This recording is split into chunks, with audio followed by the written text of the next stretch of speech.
Alright, hi everybody. Nice to have you back. As I said, every time I'm here it's so cold.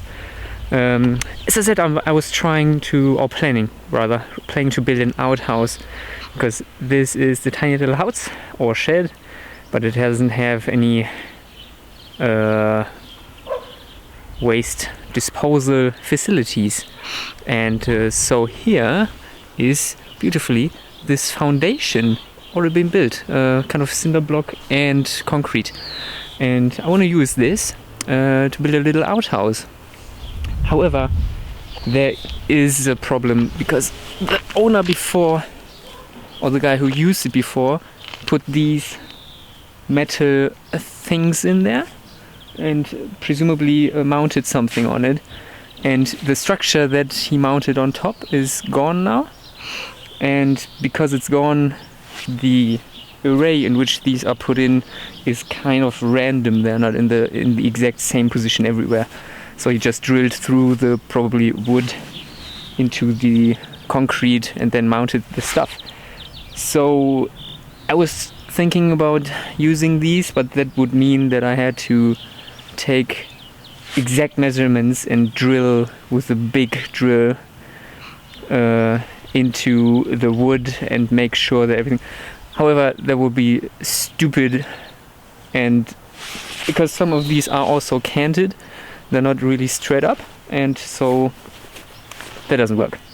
So these are now in there. They are kind of annoying and they have to go away. It's kind of hard to get rid of these, but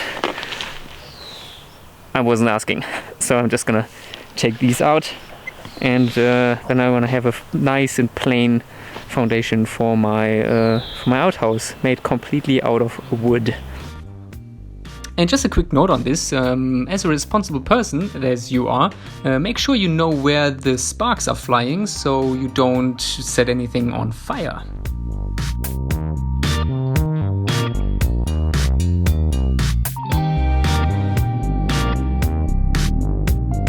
So for the outhouse, I want to build it there. Exactly. There's a concrete foundation, very nice, but nothing on top, and I want to change that. And as I said, it's a tiny budget as well, so I'm going for mostly this as the covering for the outside. Then I'm going to use all of these different solid wood pieces and beams for structure, and I also have for a wooden foundation, I have look at this. This is not even the biggest one, I think. So this is all pine wood. I'm going to paint it as well with something that is good against UV radiation from the sun and also rain. And yeah, for roofing I have something special back here in grey. Some nice covers, and for the front, because this, let's be honest, it's cheap, but it doesn't look nice for the front though. So I'm going to use this on all three sides, the roof and the floor. And for the front, that I'm going to be able to see from right here, I don't want an eyesore, right? So I'm going to use these panels that you can interlock. You just stick them together, and it's going to be a bit of a rustic charm to it. It's going to be really nice. It's going to look really nice when it's done. And yeah, since I'm all by myself,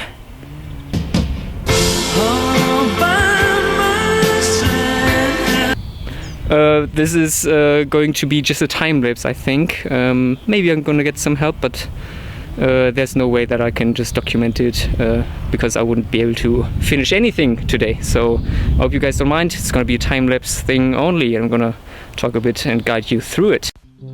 So here's me guiding you through it. So I got some help, and now I'm starting to drill some holes.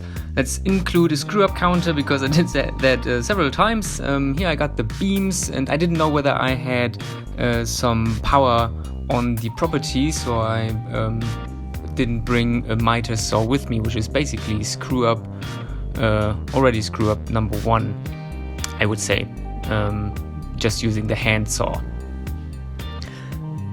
So after measuring this, I think the screw up counter should go back to 0, but I'm not going to do this here because I put the bottom pieces of wood not directly on the concrete foundation, but put some rubber pieces in between, so there's a bit of isolation there from the water, the rain, the moisture, which is a good thing.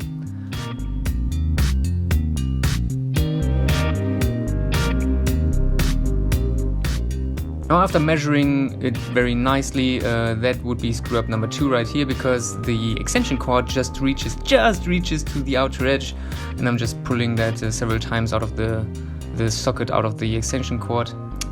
So yeah, make sure you have proper equipment on the side.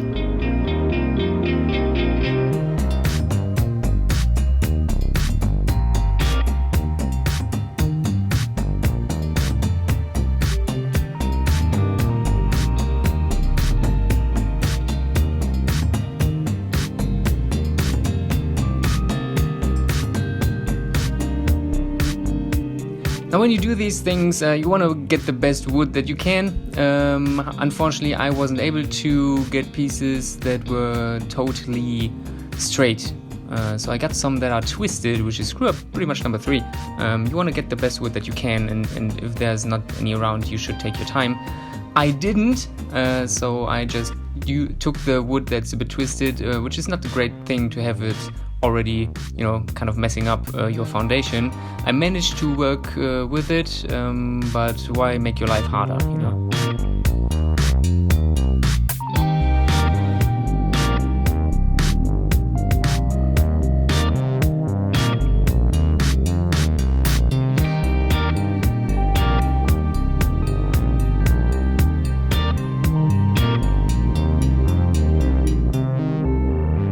Now, what you want to do is basically get a dog for you to help you on your work site. They help so much, especially Labradors.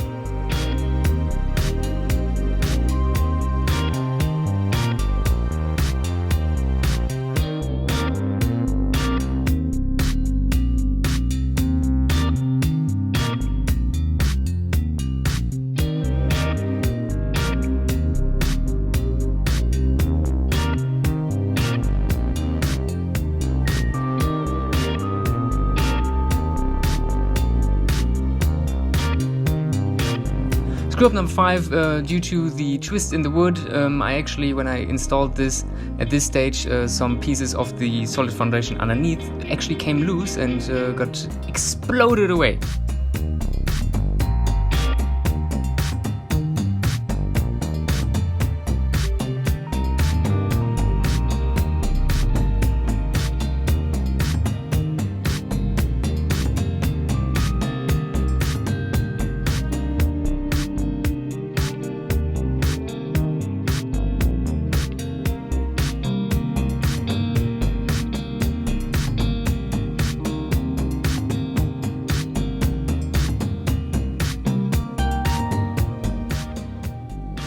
Screw up number 6, you definitely don't want to use these panels when they're not strong or inert enough.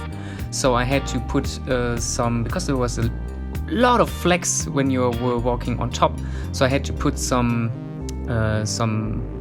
structure beneath. But I did that later. It's not included in the time lapse. Make sure that your flooring is absolutely intact and doesn't bend.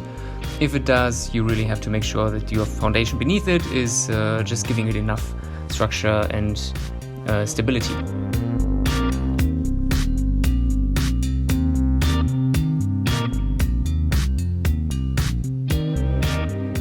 And now we're painting it with the great help of the dog. I mean, what would I do without him? We're painting it white, and that's gonna shield the foundation, as I said before, from UV radiation, from rain, from the sides. I mean, there's gonna be a shed on top, but at the sides it absolutely does not hurt it at all when you put some coloring and some lacquer on top.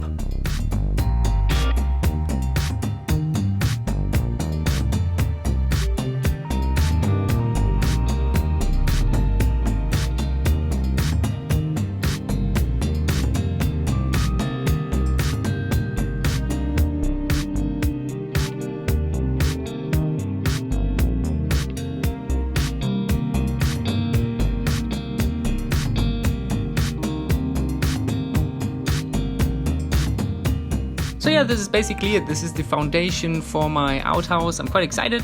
It's the first time I've been doing this. You probably could tell. If you liked it, hit that like button. If you're not, that's alright. I see you guys next time on the do-over on I Will Try.